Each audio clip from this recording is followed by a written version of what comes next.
We speak now to the Democratic Alliance's Shadow Minister for Finance, Dr. Dion George. A very good evening to Dr. George. Thank you so much for speaking to us. Just on the issue of privatization, I'm sure a lot of South Africans, any solution would help really. But the question is, you heard some of those economists say, one of them saying that, more private players could give room for government to play a greater regulatory role. But there are those who say, at the end of the day, Eskom's energy availability factor is at its lowest it's ever been in history. So privatization now, will it help us get out of this dark hole we're in?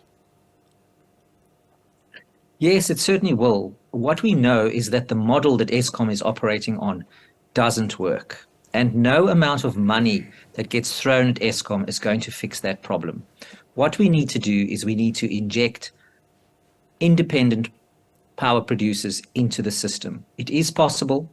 And if we look at the amount of money that is in fact available for investment in energy in South Africa, there is plenty of money available. And there are many, many players who would be very interested, not only in South Africa, but also in foreign jurisdictions, who would want to be involved in providing energy for South Africa, but they just can't because regulations don't permit that. And that's what we need to do in the first instance. We need to unbundle Eskom, and then we need to allow the private sector to do what it does best, and that's to be more efficient than government. That is what needs to be happening, and that needs to happen in the very short run. The minister's plan to put... We'll get to the issue in just a moment of whether the private sector will be necessarily wholesale more efficient than government, because I believe that there are certain conditions that need to exist for that to happen. But I want to ask, are we not already on the path to that? The standard offer program, the emergency generator program, bilateral power import program, are these programs not already a step towards the privatization, which some say won't necessarily bring us out of the current tough conditions? Well, the problem is it's moving too slowly and the lights are off, so it isn't really helping. What we need to also remember is what is happening, which is an unintended consequence of government's failure to provide energy, is that we are actually privatizing much more rapidly than government would want it to happen. Because what you're finding is that individuals and businesses are getting off the grid. So they are going to not be customers of any state power producer in the future. And that's what's going to happen as technology starts to accelerate, because we are basically left on our own. A government that is unable to function, what happens there is that individuals start doing it on their own without the government. So if government would just get out of the way and allow providers that could provide energy to do that, they would do exactly that. So the irony of this whole issue with government wanting to place its dysfunctional self at the center of our economy is that its failure is leading to a much more liberal environment that they do not want to have. That will inevitably happen because they cannot control power because they're unable to provide it. That is the crucial thing. And what happens is business responds, individuals respond, and that's what they're already doing. So this process has begun. It will accelerate because we all know that Eskom, as it currently is unviable, and there is no other way. If it carries on going this way, Eskom will eventually just collapse completely and all on its own. And that's not in anybody's interests. So government must actually do its job. If you speak to labor unions and those who are against it, for instance, they would say privatization is not necessarily the panacea for the energy problems that we're having, that private provision can be in itself inadequate, that, for instance, if you have uniform information, costless contract negotiation enforcement, uniform tastes and social welfare functions, decreasing returns to scale production structures and no externalities, that these also show that there are problems with the manner in which private provision could become a problem for us. We certainly don't have any problem with a state-run transmission system, because that is a very expensive infrastructure program. What we are looking at is independent power producers that can feed energy into the grid. And that is what we would want to see happening. It is so that there are instances where government can be more efficient with a specific monopoly, but only if it does that properly. For example, if there's a public good that the state can generate more effectively and efficiently than a private sector would do. That is possible. But what we're seeing in South Africa is that government is incapable. Its model of placing itself at the center of the economy isn't working simply because it is dysfunctional and not capable of doing it.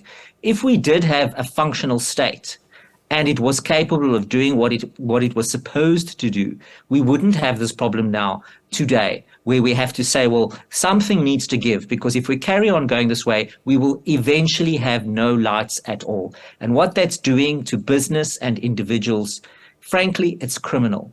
People are suffering very much, not only in businesses collapsing because they're unable to operate because they have no power, people losing their jobs, but individual lives are being affected here. The spiraling cost of living is putting food out of reach of many, many households in South Africa. So this all hangs together, and at the root of that problem is a government unable to do what it's supposed to do. With these continuous rolling blackouts, there is no prospects that our economy is going to achieve the growth that it could achieve. We are most likely to go into recession because of government's inability to provide energy. So what we do need to do is we need to hurry up with that process. So let's talk about hurrying up and renewables. According to the IRP of 2019, over 12,000 megawatts of Eskom installed capacity will be decommissioned between 2020 and 2030. And during this time, it's being said that renewables alone cannot fill the gap. For instance, if solar energy, if there isn't enough sun, you will still need to burn coal. So far, we're told that Eskom has burned something worth in the region of 7.7 billion rand of diesel in the past 6 months alone. So how are we going to fill those gaps? And isn't it more of a medium to long-term solution? Even if we implement the DA's plan for the energy crisis in South Africa, we're looking at a 10-year period to turn this around. So there are no quick fixes because it's taken such a long time for the system as we currently have it to collapse and for government to get so much in the way and strangle the way forward. That is why we're in this situation today. But yes, it is so that renewable energy is a process over time and that we are going to have to burn coal for the foreseeable future. That is not a problem. The problem is being able to actually do it. If you look at the coal-fired power stations, for example, they do not do what they are supposed to do, despite spending hundreds of billions on them, because of the corruption that we had in that process, because of the criminal syndicates that operate within Eskom that everybody talks about, but is unable to resolve. So yes, it is not going to be possible to overnight change the energy situation in South Africa. But what is possible is to start right now so that we can encourage that kind of investment into energy that we need. What is happening is that we are not able to generate the energy that we require. And that is obvious. It's because Eskom is failing. So what you can do in the very short run is inject private sector capital into Eskom, get the private sector involved so that there will actually be an incentive to be efficient. By government taking Eskom's debt out of the balance sheet of Eskom and putting it into the national balance sheet, they are actually creating a perverse incentive. They are disincentivizing Eskom from becoming more efficient. Right, that is the problem. And the people of South Africa are going to have to pay for that.